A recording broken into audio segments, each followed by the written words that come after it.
Aitäh Helnale selle väikese virgestuse eest, et see tema ja minu plokk siin päeva teises pooles on selles mõttes raske, et juba on päeva üksjagu olnud ja pärast sellist meeldivat lõunasööki on tavaliselt keeruline veel täie keskendumisega tulla nende töiste osade juurde.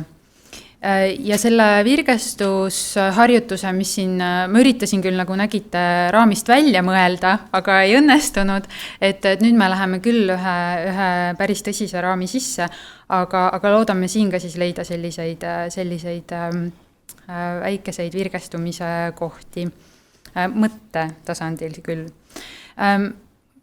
Juhatan seda sõnavõttu sisse siin võib-olla enda tausta või rolli kommenteerimisega, et see pealkiri lubab teile üksjagu Euroopa keeleõppe raamdokumendi uuendustest, siis selle dokumendi põhimõtetest ja uutest teemadest teada saada ja seda kõike täna ka teeme. Ma tean, et teie hulgas on inimesi, kes on juba osalenud nendel sõsarväljaannete või siis neid uuendusi tutvustaval seminaripäeval ja teile nüüd läheb see info mõneti kordusse, aga kindlasti on siin palju ka neid, kes veel ei ole leidnud ise seda teed selle uus versiooni, kuigi nii ei tohiks öelda, juurde ja loodetavasti saate siis täna kaasa sellise üldise arusaama sellest, et mis seal dokumendis on, millest ma kohe rääkima hakkan. Nii et kui on põhjus teinekord selle teemaga kokku puutuda, mida teil teie töös kindlasti on, siis saate juba teatava enesekindlusega tunda, teada ja väita, et hästi mõistate, mis need uuendused siis on, millest jutt hakkab olema. Ja kordan Ilmari kommentaari hommikust, et osad slaidid on tekstitihedad ja ega nad olegi mõeldud päris nii, et ega tagumistest ridadest neid täna lugeda näete ridarealt, et ma jalutan teid nendest läbi ja saate hiljem kodus veel lisaks tutvuda ja muidugi kunagi on siis ka see dokument täiskujul olemas, nii et on võimalik selle kõigega veelgi täpsemalt tuttavaks saada.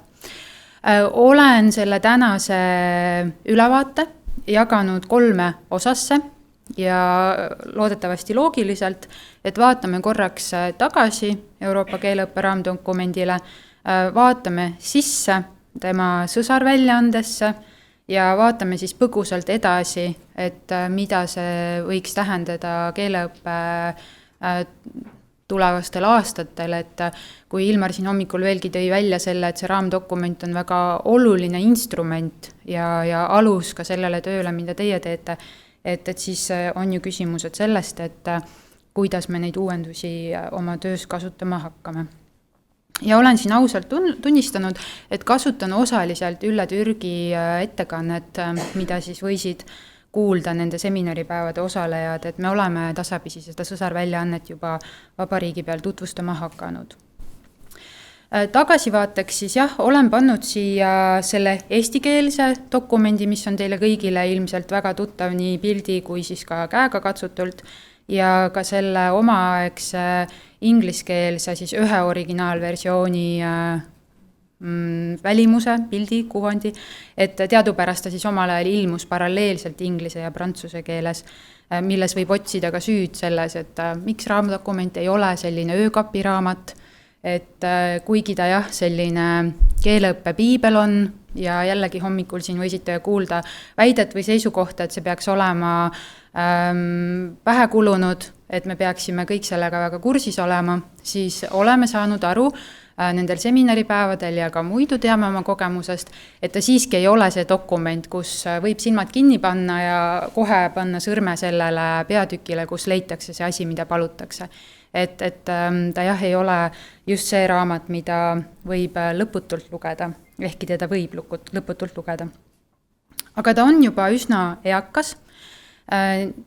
Eelmisel aastal peetud või tehtud seminaripäevasid saime me nimetada raamdokumendi 20. aastapäeva seminarideks. Eellugu on muidugi pikem, et ta ei sündinud tühjast kohast, aga 2001 oli siis see aasta, kui ta hakkas olema ja hakkas juhtima siis keelepoliitikat ja keeleõpet üsna olulisel moel.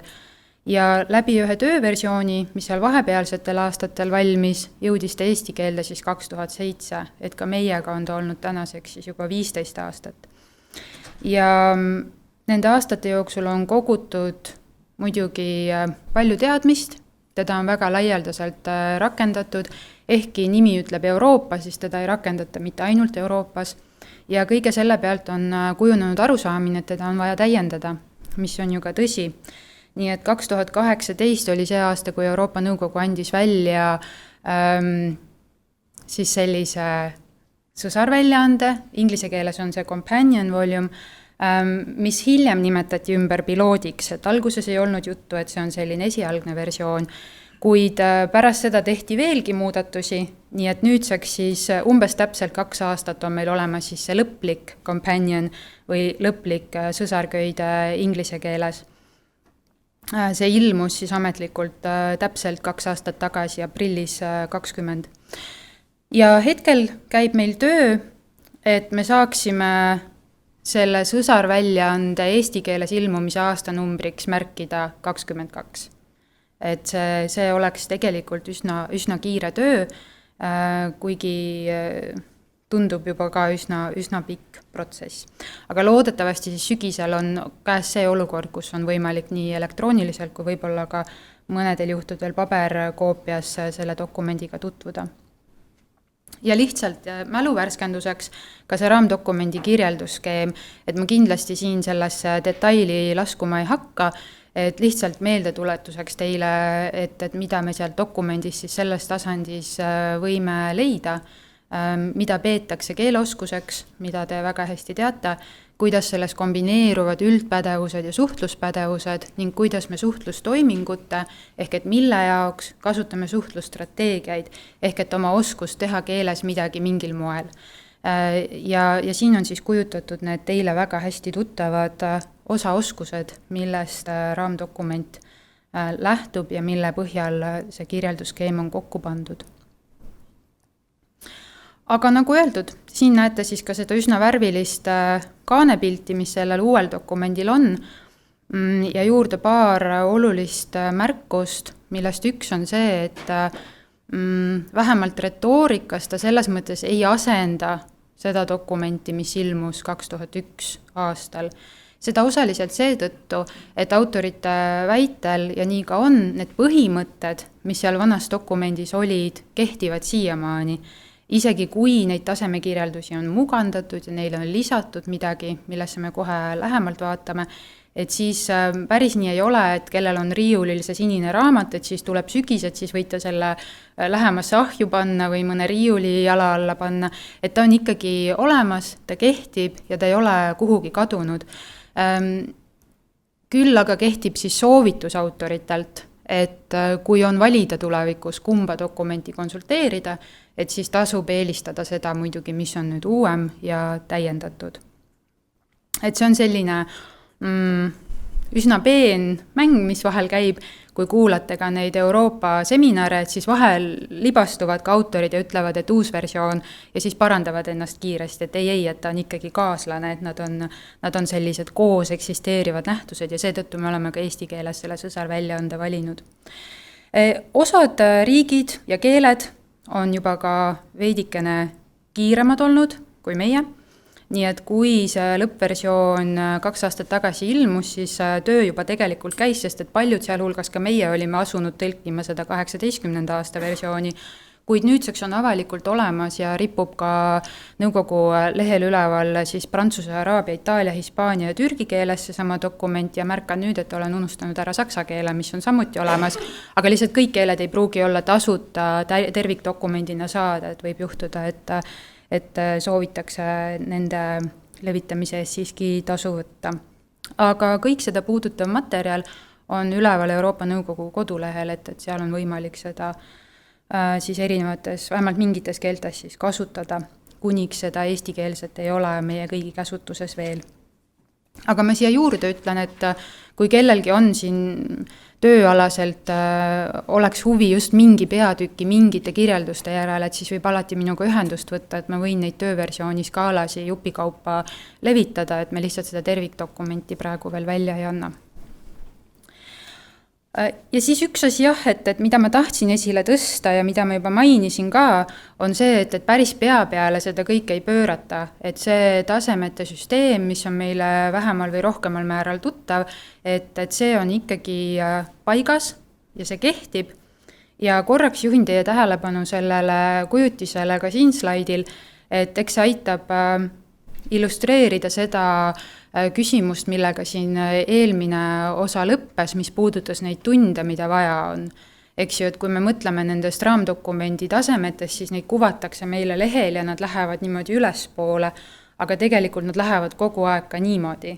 Ja selle tõttu ongi see, et me alguses läheme läbi nende tasemete kiiresti ja siis, kui me jõuame sinna B1-le, avastame, et meil on vaja ennast väga motiveerida või oma õppijaid väga motiveerida, et nad sealt edasi jõuaksid. Ja olles ise omal ajal õpetanud võõrfilolooge, kes olid seal C1 juures või ka natuke juba üle selle, et mida kõrgemale tasemele jõuda, seda raskem on teha selgeks inimesele, kes seda keelt juba väga hästi oskab. Et ei, sa ei tohi olla rahul sellega, et sa juba tead mingit arvu väljendeid või et jah, ma saan väga hästi aru, et sa saad kõik asjad öeldud ja kirjutatud sinu käsutuses olevate idioomide, kollokatsioonide ja kõigega, aga et veel on vaja pingutada, eriti kui me tahame tulevikus raha hakata teenima mingi keele filoloogina. Et see kujutis siin, mis on samuti selles uues sõsarväljaandes kenasti ära toodud, et see väga ilusti illustreerib seda töömahtu ja tegelikult seda väljakutset, et kui me kirjutame määrusesse, et keegi peab oskama C1 tasemel, et see on päris korralik ülesanne. Ja kui me mõtleme nendele inimestele, kes tulevad meie ühiskonda niimoodi, et nad, kuidas ma ütlen, ei ole osa saanud ka natuke kehvapoolsetest eesti keele tundidest, et siis rääkimata nendest, kes võib-olla täisealisena tulevad Eestisse ja on järsku siis silmitsi meie mitte üleliia lihtsa keelega. Ehkki soovitame, jah, oleme andnud soovituse kõigil võtta praegu rinnasse märk ära, et maailma kõige raskem keel, et katsume seda varjata, et ärme neile kohe lajata, et kõik keeled on omal moel rasked ja ei olegi tegelikult ju õige öelda, et mõni on nii väga lihtne. Aga jah, et need põhimõtted on ikka samad, et tegevuspõhisus on kindlasti üks oluline printsiip ja nende juurde pärast me tuleme tagasi, kui ma lõpetama hakkan, kuhu kaob aeg, et see tegevuspõhielna sissejuhatusele, et tegevuspõhisus ehk, et me ikkagi kasutame elulistes olukordades keelt, et jälle, mis siin hommikul ka kõlas, et kui meil on võimalik oma keeleõpet või seda, mida me õppijale pakume, mugandada selle suhtes, et mida tal vaja on teha, mis keelt tal vaja on kasutada, mis olukorras, et siis me arvestame seda ja et kui me räägime keeleoskusest ja sellest, mida need tasemed ette näevad, siis see on alati see, mida nad juba oskavad teha. Et siit on ilmselt ka see, et ärme neid vigasi väga, jah, Merle rääkis sellest, et ärme neid vigasi nii hirmsasti esile tõsta, kuigi me peame nendega tegelema, aga kõigepealt katsume kogu aeg jaatada seda, et ta saab juba hakkama, et ta saab midagi öeldud ja katsume keskenduda nendele kommunikatiivsetele oskustele, mis tal on olemas. Ja muidugi ka see muutus keeleõppes, mis puudutab õppija autonoomsust ja tema seotust õppeprotsessiga, et ka see on väga oluline, oli juba 2001. aastal, aga jällegi, kui neid autoreid kuulata, et siis võibki märgata teatavat pettumust, et kui ma lähen korraks tagasi siia selle pealkirja juurde, et ka eesti keeles, et kui te mõtlete sellele sõna järjekorrale, et õppimine, õpetamine ja hindamine, aga sageli ta on rakendunud kuidagi nii, et see kolmas sõna on kuidagi teenimatult rõhutatud, et need tasemed on just selline hindamise vahend, nagu ka, kuigi tänane kontekst on selleks väga kohane, aga et võib märgata vahel sellist kahetsus selles osas just, et need põhimõtted ei ole rakendunud, et ei ole tulnud seda muutust tingimata igasse keeleõppe aspekti, et näiteks ka Eesti haridussüsteemis, et me ütleme, et meie riiklik õppekava on lingitud raamdokumendiga, kuigi mitte nii põhjalikult, kui võib-olla võiks olla, aga ta on seostatud sellega, aga kas me saame olla kindlad, et näiteks eesti keele tunnis või ka võõrkeele tunnis, kas seal arendatakse seda kommunikatiivset keeleoskust? Et kas on niimoodi, et igas keeleõppetunnis iga õpilane saab mingi hulga sekundeid või isegi minuteid seda keelt toota või toodab seda keelt õpetaja. Et selles mõttes on selle sõsarväljaande tekitamisel ka see missioon, et veel korra joonida alla need põhimõtted, mis on seal raamdokumendis, mitte ainult see raamistik. et see üksi, et sellest üksi ei piisa, ehkki ta on väga hea raamistamise vahend, seda küll. Aga et minna nüüd nende uuenduste juurde ja see põhiline teadmine, mida siis võiksite täna kaasa võtta, et jalutan teid läbi nendest põhiteemadest, et selle slaidi peal olen ma loetlenud temaatiliselt siis, et mis need lisandused on. Kohe vaatame mõningaid näiteid ka. Kõige suurem plokk, mis on juurde tulnud, 19 skaalat, kui see teile midagi ütleb, see on väga palju, on vahendamise teemal. Inglise keeles on see mediation. Ja mida me nendel algsetel või esimese ringi seminaridel nägime, on see, et see on kuidagi raske kontseptsioon, et see totaalsus, mida ta sõsarväljaandes tahab hõlmata, ja see ei ole ainult tõlkimine, selleni välja, et kuidas me koostööd hõlbustame, kuni teksti lihtsustamiseni, kuni ka selleni, mida mina praegu siin teen, et ka see on tegelikult juba raamdokumendi mõistes vahendamine, et ma aitan teid sellele keerukale dokumendile ligi. Kohe vaatame natuke lähemalt. Ja kuna see vahendamine võõrkeeleõppe kontekstis ikkagi tähendab mitmekeele oskust ja kui me juba võõrkeeli õpime, siis me oleme juba mitmekeele oskajad, et siis on välja joonistatud ka mitmekeelsuse ja kultuurilisuse pädevuse skaalad, et ka seda on üritatud kirjeldada, et mida me siis erinevatel keeleoskustasemetel saame oodata inimeselt, kui tema käsutuses on mitu keelt või vähemalt mitu registrit, võib olla keel ja selle dialekt, et mingid sellised kombinatsioonid, mille vahel ta saab liikuda. Üsna ootuspärane meie praegusele sajandile ja aastale on see, et lisandunud on ka internetisuhtlust puudutavad skaalad. Muidugi miski ei ole takistanud kohaldada neid olemasolevaid tasemekirjeldusi ja kasutada neid veebi kontekstis, aga ka see on nüüd 2 skaalas lahti kirjutatud. Vastusena keeleõpetajate palvele on kirjeldatud ka loovtekstide ehk kirjanduse lugemist, et seda ka ei olnud vanas versioonis või siis algses versioonis välja toodud. Terve uus eraldi peatükk on viipekeelele, et see on üks selline kaasav liigutus siin sõsarväljaandes ja see on üsna põhjalikult läbi kirjutatud. Ja sellega seoses on ka kõiki teisi tasemekirjelduste sõnastusi muudetud, et kui te väga tähelepanelikud lugejad tulevikus olete, siis te näete, kuidas sõnad nagu kõne või rääkima on jäänud palju vähemaks uutes kirjeldustes ja selle asemel me siis toodame teksti või me väljendame ennast või ka kirjutamise asemel me pigem koostame teksti, sest et me võime teksti koostada ka viibeldes. Et raamdokument on kindlasti muutunud. Hästi ebamugav on, kui keegi oskab mulle öelda, me oleme kasutanud modaalsusülene, aga see ei ole eesti keeles väga ilus, aga et mis oleks hea sõna, mis ütleks just seda, et keelekasutus, mis võib toimuda nii suulises kõnes, viibeldes, kirjalikult, et kui keegi suudab selle peale mingi hea tõlke mulle pakkuda, siis olen tõesti väga tänulik.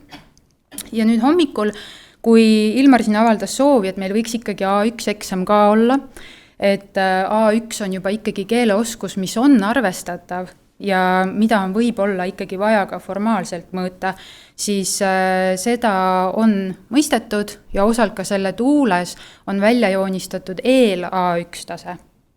Ehk et tõsi, ja autorid ka tunnistavad, et enne kui inimene on A1 tasemel, ta juba oskab midagi ja see midagi võib olla mõõdetav.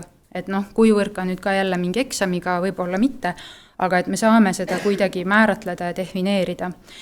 Ja mis on nüüd täiesti muudetud, on häälduspädevus. Et kui selle kohta oli varem 1 skaala, siis nüüd on selle asemel 3 ja ma tulen nende juurde veidike aja pärast tagasi. Probleem sellega oli see, et ta oli liiga absoluutne, et ta ootas liiga paljut häälduse mõttes, et ma pärast illustreerin selle uue kirjelduse toel.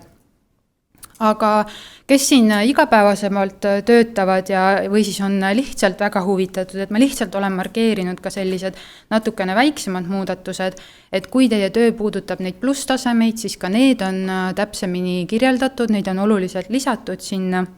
Üleüldse see kõneleja nähtus on vähenenud, nagu ma ütlesin, aga välja on toimetatud ka selline asi nagu emakeele kõneleja.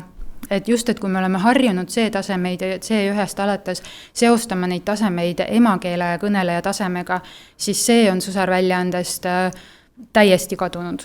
Sellepärast, et emakeele kõneleja ei pea olema C-tasemel.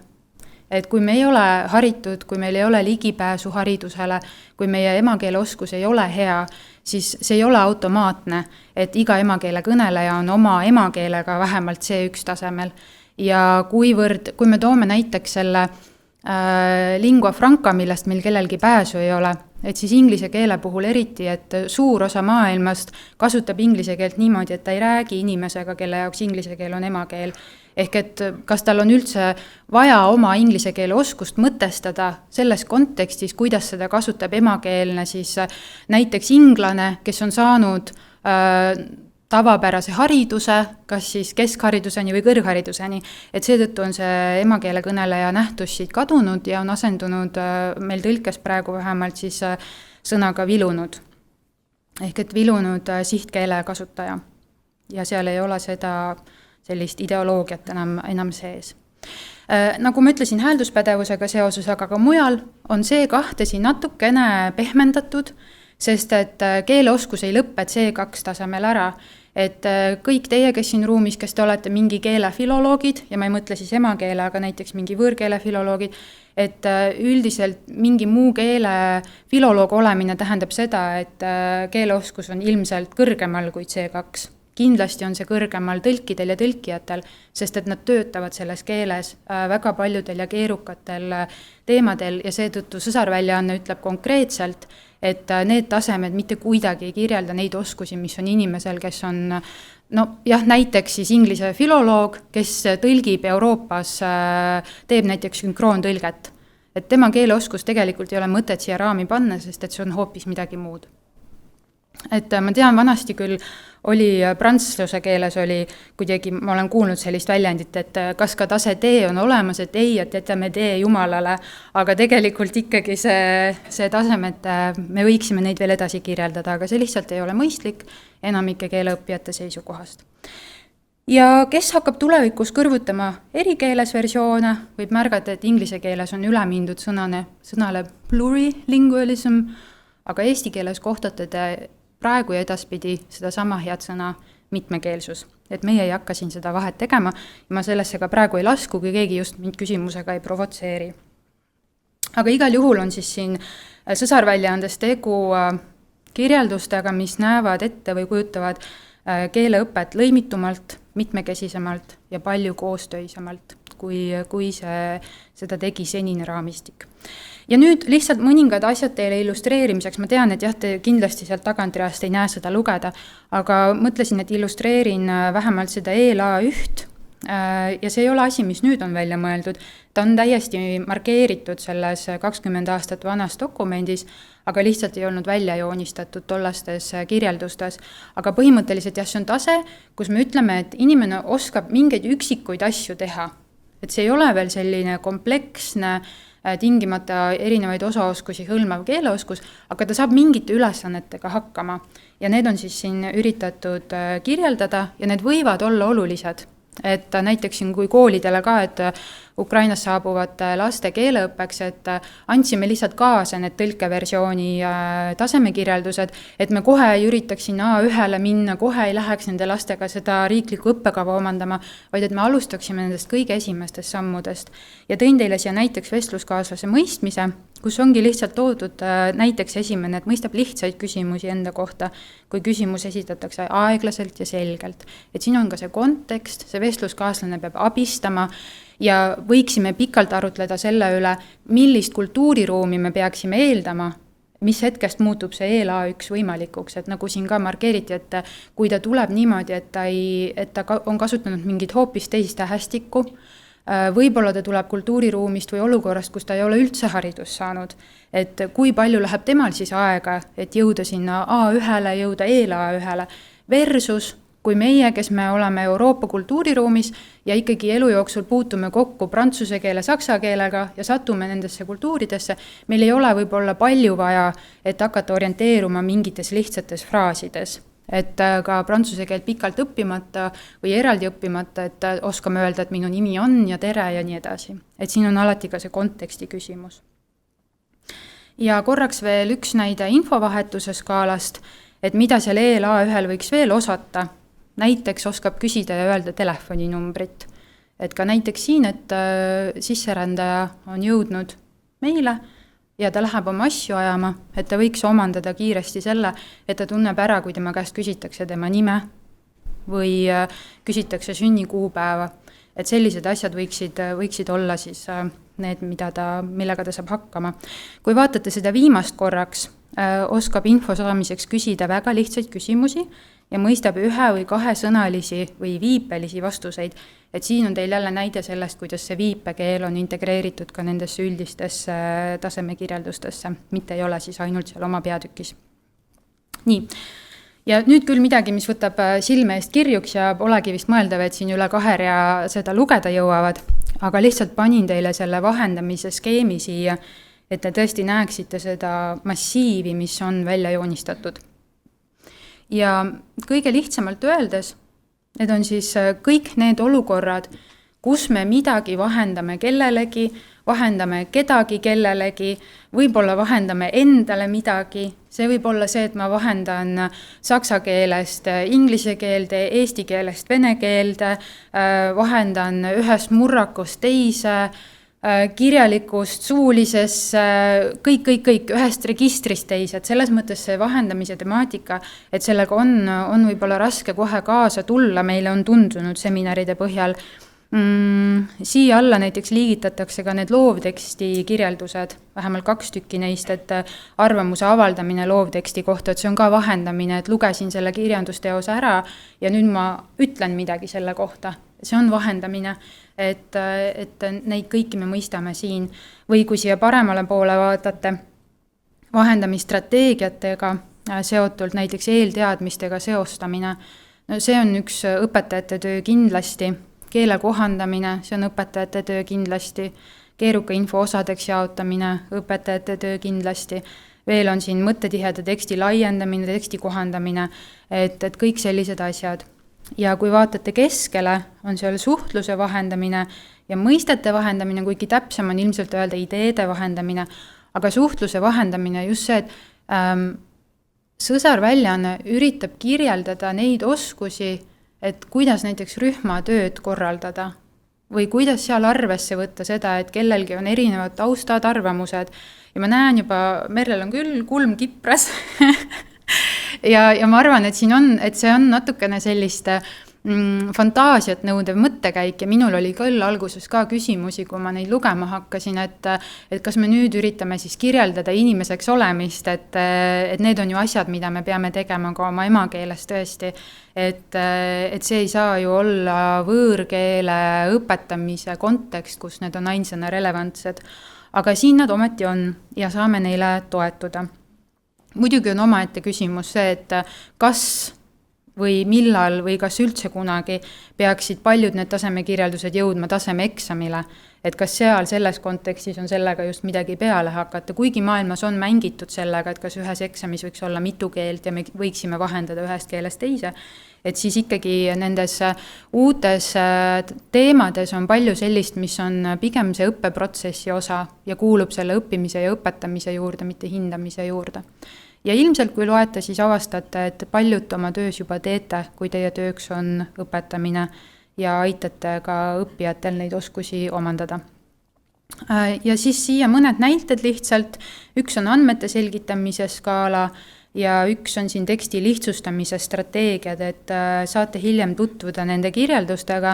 See andmete selgitamine, et siin näete üht võtet, mida sõsarväljaandes kasutatakse, mis kutsub siis kasutajaid neid ise edasi mugandama, et näiteks siin B1, et oskab tõlgendada ja siis B keeles ehk et õpitavas keeles kirjeldada üksikasjalikku infot oma huvivaldkonda käsitlevatelt A-keelse ehk et juba olemasoleva või siis etteantud keelse tekstiga diagrammidelt. Et siin saab siis igaüks, kes neid hakkab kasutama, ise need keeled siia sisse kirjutada ja mugandada või murrakud või registrid ja neid siis ise edasi kohendada. Ja teksti lihtsustamine samuti. Et noh, jah, et selles mõttes Jah, huvitav ülesanne, ma tõesti olen ka palju mõelnud selle peale, et kui palju on ikkagi see selline, mis on lihtsalt õppeprotsessi osa ja mil määral on ta siis ikkagi mugandatav just sellele keeleõppe kontekstile ja keeleoskusele. Aga kindlasti siis ka neid asju muidugi peab selles õpitavas keeles harjutama, et ega neid kõiki oskusi küll, nad ei ole selles mõttes nii ülekantavad, et ega neid väljendeid ja neid vormeleid, mis nende asjade tegemiseks vaja on, neid peab ikkagi omandama. Ja olen markeerinud need loovtekstid siin, et see ajaviite lugemine, mis on lugemise osas, arvamuse avaldamine, mida seostatakse siis kuni sellise keskhariduse tasemega ja analüüsimine ja kriitiline hindamine, mida siis sõsarväljaanne ise seostab pigem siis sellise kõrghariduse kontekstiga. Aga et siin on need siis toodud, et keeleõpetajad on andnud tagasisidet raamdokumendile, et kuidagi selline see kirjanduslik pool, et see on nagu kuidagi ära unustatud selles algses dokumendis. Internetisuhtlus, et see on, ma arvan, et umbes täpselt see, mida te ette kujutate, et siin on kaardistatud kõik see, mida peab oskama siis teha, alates erinevate emotikonide kasutamisest kuni selleni, et me saame hakkama erinevate meediafailide, piltide, liikuvate piltide, videoklippidega, oskame neid kommenteerida, oleme võimelised minema Facebooki ja sinna postitusi tegema, oleme võimelised kusagil blogisid koostama, et kõik sellised oskused ja selleks vajalik siis keeleoskus ning ka toimingud, ehk et algtasemel, et kuidas ma netipoest õige suurusega särgi valin, kui see pood on saksakeelne, kuni selleni välja, et suudan saata ka siis selle kaebekirja, kui see T-särk on väga vales suuruses kohale jõudnud ja mul on veel mitmeid etteheiteid. Et need on seal toodud. Panin teile lihtsalt siia, et see netisuhtluse temaatika oli meil jälle nendel seminaripäevadel ka ja meil olid üks osa päevast olid siis selleteemalised töötoad ja tõin teile lihtsalt illustratsiooniks siin erinevatelt tasemetelt ülesandeid, mida siis töötubades osalejatega välja töötasime. Et ega see ongi tegelikult see raamdokumendi rakendamine, et me võtame ühe taseme kirjelduse, et kui me näiteks siin esimene, ma kiirelt lihtsalt jalutan siit läbi teiega, et näiteks kui minu õppija on B1 tasemel, et siis üks ülesanne, mille ma talle võiksin anda, on teha Facebooki postitus. Et näiteks võivad õppijad alustada sellest, et nad teevad ise postituse sellest, et loositakse kontserdipileteid ja teha siis sellise, kas või kujundada midagi, teha ise selle sündmuse Facebooki, et kõike seda võib lasta neil teha ja siis jätkuülesanne või lisaülesanne on see, et nad käivad ja kommenteerivad, võib-olla siis viiaksegi see loos seal läbi, et saab täiesti mugavalt ära kasutada olemasolevaid platvorme ja lasta neil teha õpitavas keeles asju, mida nad ilmselt teevad seal muidu nendes keeltes, mida nad juba valdavad. Et teised näited siin puudutavad natuke keerukamaid protsesse, aga saate siis nendega ka tutvuda. Nii. Mainisin juba seda mitmekeelsust ja kultuurilisust ja siin olen lihtsalt 2 tükki ära markeerinud, aga see on jah selline ka rohkem nagu keeleõpet ümbritseva temaatikaga tegelevad skaalad, mis kõnelevad sellest, et meil on see keeleline teadmine ja kultuuriline teadmine. Meil on olemas selline nähtus nagu keelepagas, me ütleme selle kohta praegu tõlkes, ja ka õppijal on see, et ma tean eesti keele õpetamises ja ka eesti keele õpetamise heas tavas, mis Integratsiooni Sihtasutuse lehel üleval ripub, on ikka see, et eesti keelt õpetatakse eesti keeles ja ma täiesti mõistan, kus need printsiibid tulevad, need tulevadki sealt, et aga mis siis, kui me läheme eesti keele tundi vaatama ja seal eesti keelt ei kasutata. Et ikkagi sihtkeel peaks tunnis kõlama, aga nende skaalade mõte on see, et tegelikult õppija teda peaks aitama selles, et ta kasutab ka neid teisi keeli, mis tal on. Ja ikkagi vahel, kui mul on näiteks inglise filolooga õpetades, et kui mul oli mugav neile seletada mingi grammatiline toimemehhanism ära eesti keeles, et siis ma tegelikult võin seda endale lubada ja võin neil ka lubada seda mõtestada niimoodi unustamata, et eelkõige ollakse siis tulnud õppima ühte konkreetset keelt, mitte harjutama neid, mis juba olemas on. Aga jah, et siin näete ka neid põhioskusi, mis on kaardistatud Ja eks siin tekib ka see küsimus, et kuivõrd siis saate seda oma keeleõppesse integreerida, et võib-olla ta on ka sellise üldhariduse osa rohkem, et kui täiskasvanu tuleb ikkagi eesti keelt õppima, siis ta tahab eesti keelt õppida, mitte et samal ajal aktiveeritaks tema emakeele oskust ja veel palutakse, et kas sa näed ka seoseid teiste keeltega, mida sa valdad, et see kuulub siis jah, võib-olla üldharidusse, kus meil on aega, võib-olla filoloogi koolitamisse, kus need seosed on olulised, aga et kui on selline pragmaatiline keele omandamise kontekst, siis meil võib-olla alati pole selleks mahti.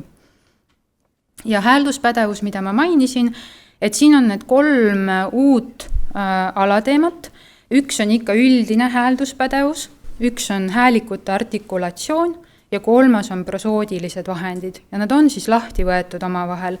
Häälikute artikulatsioon, kui vaatate seda näiteks C2 tasemel, ütleb see ainult nii vähe, oskab selgelt ja täpselt hääldada peaaegu kõiki sihtkeele häälikuid. Mulle tundub seda vähe. Järelikult siis on veel kuhu minna, aga see on just see, mida on muudetud, just see peaaegu, et siia on jäetud ruumi, et C2 keeleoskaja hääldus ei ole täiuslik. Tal võib ikka olla aktsent ja see on okei.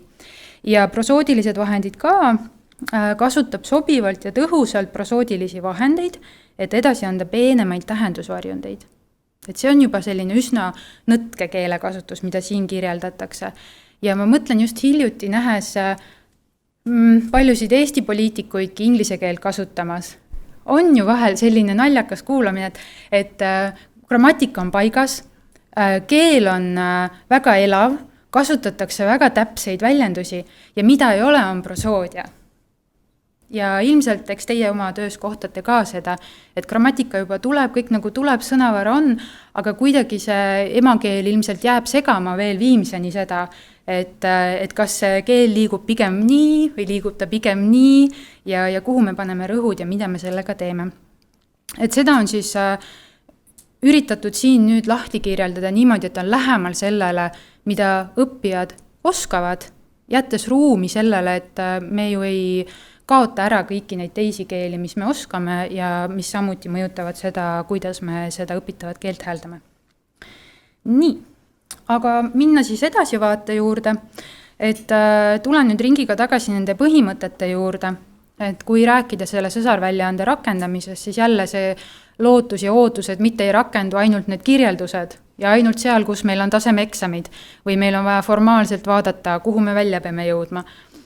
Vaid et kogu aeg oleks silme ees see, et keeleoskus areneb siis, kui õppijal on mingi eluline olukord ja tal on vaja seal keelega midagi teha. Et tal on päriselt vaja seal midagi teha. Et võin siin ainult mõelda oma enda kooliaja vene keele õppimisele näiteks, kus ei olnud vaja midagi eriti teha. Et kahjuks ei olnud väga eluline see, et jutusta see tekst ümber ja üldse ei olnud eluline see, et palun vähemalt vaadake venekeelset aktuaalset kaamerat, kuidagi ei töötanud. Aga muidugi ma saan aru, tänapäeva keeleõppijatel ühtegi sellist vabandust ei ole, sest et igas keeles on YouTube täis just meie teemasi puudutavaid videosid ja saab ka tõesti lasta seal postitada ja teha kõike, mida vaja. Aga see tegevuspõhisus, et ta oleks interaktiivne, oleks spontaanne ja oleks seotud asjadega, millest mina huvitun. Ja keelekasutaja poole pealt hästi oluline ikkagi see, et ta saaks aru, mille jaoks ta õpib. Et kui te õpetate täiskasvanuid, ma arvan, et seal on ka see motivatsioon väga erinev, et kes on tulnud, sest et peab, kes on tulnud, et tahab ja sellest tulenevalt ka siis tulemus erineb. Üks, mida veel on rõhutatud, jälle see mitmekeelne haridus, mis võib-olla täiskasvanute koolitamise puhul ei ole nii esiplaanil, aga just see, et me ei ole keeleõppijad, et siis saada keele kasutajaks, vaid me oleme kohe keele kasutajad. Et isegi kui ma prantsuse keeles oskan öelda, et minu nimi on, ma juba olen selle keele kasutaja. Ja seetõttu ongi see ja ka see vigade tegemise vabadus ja kõik see, et alati on oluline see, millega ma hakkama saan selles keeles, mitte mida ma veel ei oska. Ja et peaks siis üritama ikkagi ära kasutada kogu seda komplekti, mis õppijal on.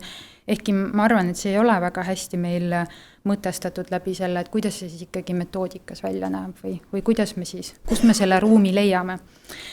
Aga kõige selle juures siis see, et keele õpetamine on ka õppimisoskuste õpetamine ja peakski seda olema, et õppija oleks alati ise selles protsessis kaasas ja sõsarväljaanne pakub selleks erinevaid visualiseerimise ettepanekuid lihtsalt niimoodi ideena, et näiteks, et kui hakata täiskasvanutega mõtlema selle peale, et mille jaoks neil eesti keelt vaja on, et siin on lihtsalt illustratsioon sellest, et kuidas võib kaardistada sellise värvilise alana seda, kuhu me kas tahame jõuda või kus me juba oleme, et siin on vahendamine, vastuvõtt, suhtlus ja tekstiloome ja serval on siis kõik need erinevad skaalad, mis on olemas, et mis tasemel mul on vaja eesti keeles suuliselt keelt osata.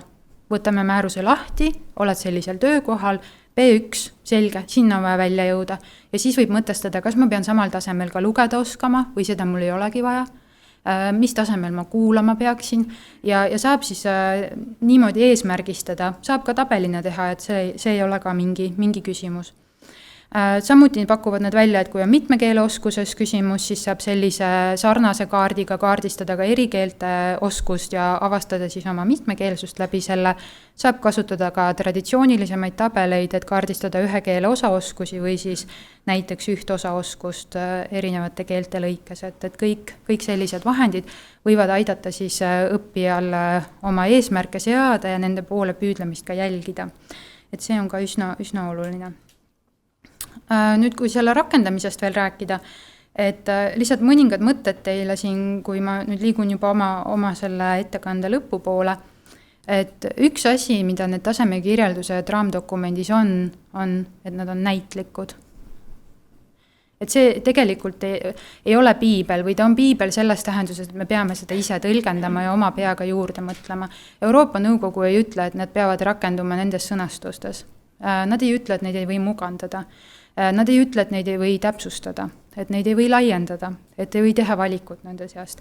Et selle kõigega me olemegi silmitsi ja eks ta osalt puudutab ka seda, mis siin hommikul oli jutuks, et et riik ei pea otstarbekaks anda teile ette üht õppekava, sest et õppijate vajadused on erinevad, see, kuhu nad välja tahavad jõuda, on erinevad ja see, mida nad teha tahavad, on erinevad ja seetõttu me ei saa lihtsalt nagu retseptina välja kirjutada, et peab oskama raamdokumendi jagu asju, sest et seda on igal juhul palju oodata. Aga see muidugi ei tähenda seda, et riik ei võiks öelda, et see on sellisel moel meile kohustuslik või sellisel moel meile arvestatav, et neid otsuseid me saame kohalikul tasandil teha, aga oma olemuselt siis sõsarväljaanne ei ole selline asi, mis peab täies mahus kuuluma rakendamisele. Et siin on juba see küsimus olnud, ka Merle küsis kunagi mu käest, et kui see sõsarväljaanne tuli, et siis teil tekib ka kohe see küsimus, et kas te siis peate kõik oma õppekavad ümber tegema. Ilmselt ei pea kohe, et keeleõpe on seni käinud edukalt, käis ka veel enne 2001. aastat päris edukalt ja on täiesti võimalik keelt õpetada täiesti väljaspool seda raamistikku. Aga et jah, ja kindlasti ei saa teile kohustuslik olla dokument, mida veel riigikeeles saadaval ei ole. Aga edaspidi, et kui te edasi liigute ja meil on siin ka võimalik neid tutvustavaid seminare teha ja pakkuda teile süvitsi teadmist sellest dokumendist, niimoodi, et teil on võimalik ja siis teie juures töötavatel õpetajatel on võimalik oma töös peegeldada seda ja langetada siis informeeritud otsused, et mil määral need puudutavad seda õpet, mida teie pakute. Et see mugandamine, täiendamine, täpsustamine, et see kõik on meie enda teha, nagu ka valikud, et mida me siis kasutame, et kindlasti keegi ei saa öelda, et nüüd te peate näitama, kuidas see mitmekeelsus ja mitmekultuurilisus teie klassiruumis toimima hakkab. Mida ta küll eeldab, on siis jah, kui täielikult teda rakendada või üritada seda mõtet üle kanda keeleõppesse, siis see, et need keeled, mis õppija kasutuses on, nad peaksid rohkem tulema dialoogi. Et meil ikkagi on midagi vaja, mida vahendada, et kui me oleme ükskeelsed inimesed või klassiruumi on lubatud ainult üks keel, et mida me siis vahendame seal. Et siis vahendame ainult keerulist teksti lihtsamaks, et siis on see meil ainult võimalik. Ja muidugi ka see, et kas õpetajatel on kõik need oskused, kas me oleme neid piisavalt arendanud, et nad kujutavad hästi ette, mida see siis tähendab kõiki neid tasemekirjeldusi oma töös mõtestada või sealt mingit valikut teha.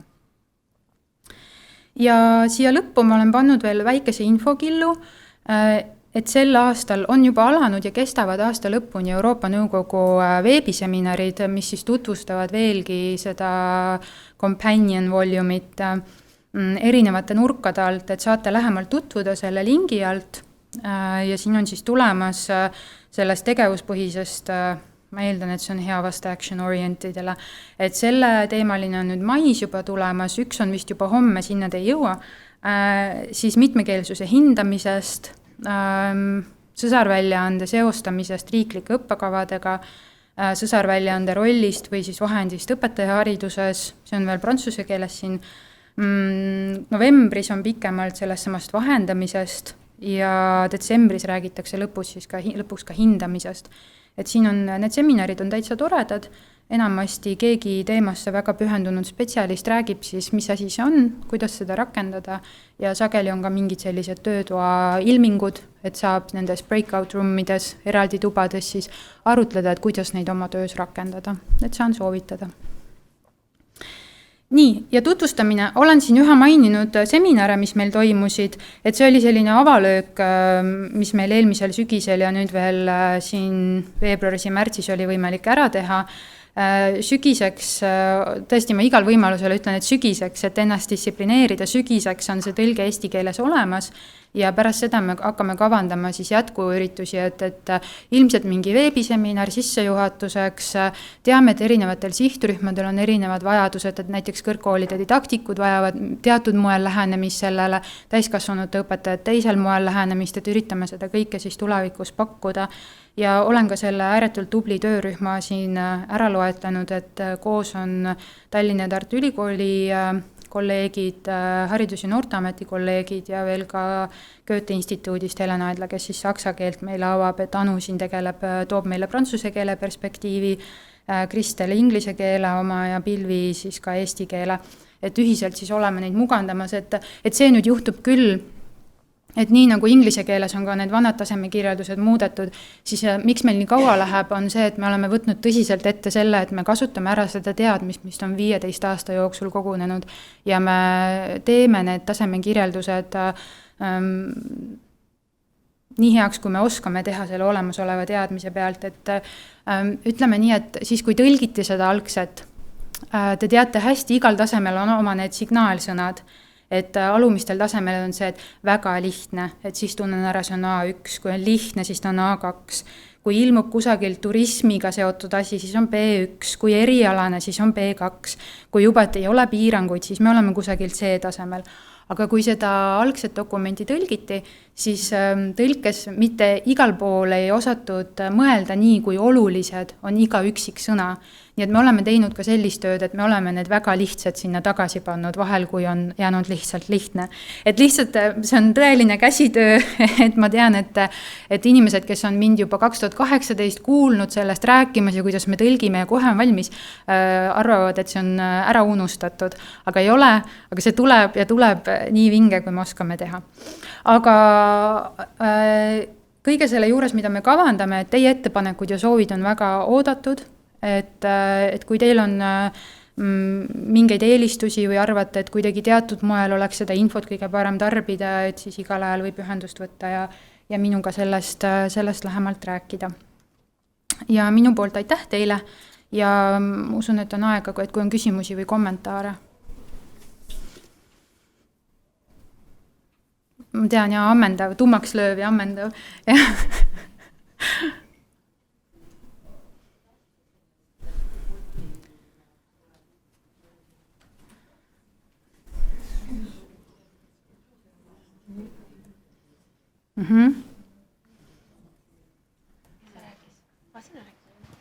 Sa võiksite avada seda multilingual ja plurilingual. Just. Ja need mõlemad sõnad on tegelikult seal vanas tõlkes ka olemas, mis kasutab läbivalt ka, tollel ajal oli multilingual ja selle vaste on see mitmekeelsus. Ja eestikeelses versioonis ilmub ka vaste sellele plurilingual, mis on paljukeelsus. Aga eesti keeles see palju ei kõla nagu rohkem kui mitme, nii et me oleme jäänud selle juurde. Mis vahet seal inglise keeles nähakse? Inglise keeles multilingualism nüüd läheb väga keelepoliitiliseks. Räägime nüüd Euroopa Nõukogu kontekstist. Nende jaoks multilingualism tähendab sellist mitmekeelsust, mis eksisteerib ühiskondlikul tasandil. Et näiteks kui me ütleme, et Eestis nooremad inimesed oskavad pigem inglise keelt ja vanem põlvkond oskavad pigem vene keelt võõrkeeltena. Et siis me ütleme, et see võiks olla multilingualism, et ühiskond on mitmekeelne, aga indiviid ei ole. Plurilingualism räägib just sellest mitmekeelsusest, mis on indiviidi sees. Et see on siis see, kui mina oskan nii inglise kui vene keelt ja võib-olla veel mingeid võõrkeeli ja läheb natuke esoteerilisemaks veel selle koha peal, kus mitte ainult, et nad ei ole nagu eraldi sahtlites mul, vaid nad on see üks keeleoskus, mis mul on. Et kui vaja, ja tegelikult see on ju inimeseks olemine, et ma mäletan omal ajal saksa keele grammatikat õppides, et asjad, millest ma ei saanud jagu läbi selle, kuidas ma mõistsin inglise keele grammatikat, siis kuidagi ma sain aru, kui ma võtsin appi eesti keele grammatika. Et see ongi tegelikult see pluri, et kõik see, mis minu peas on keelte teemal, see on korraga koos ja ma kasutan seda korraga ja see ei ole üksteisest lahutatav. Aga me oleme tõlkes läinud seda teed, et me lihtsalt ütleme, et niimoodi on, aga et eesti keeles meid ei häiri see, et me nimetame ikka seda kõike mitmekeelsuseks. Ja kui te vaatate Euroopa Liidu keelepoliitilisi dokumente, siis ka neid ei häiri ja nad ütlevadki, et kuna on väga raske tõlkida erinevatesse keeltesse seda multi ja pluri, et siis me Euroopa Liidu ja komisjoni kontekstis ka kasutame seda mitmekeelsust. Et me ei ürita nüüd töörühmaga, me otsustasime, et me ei ürita forseerida seda paljukeelsust selle koha peale, kus Eestis on väga hästi juurdunud mitmekeelsus.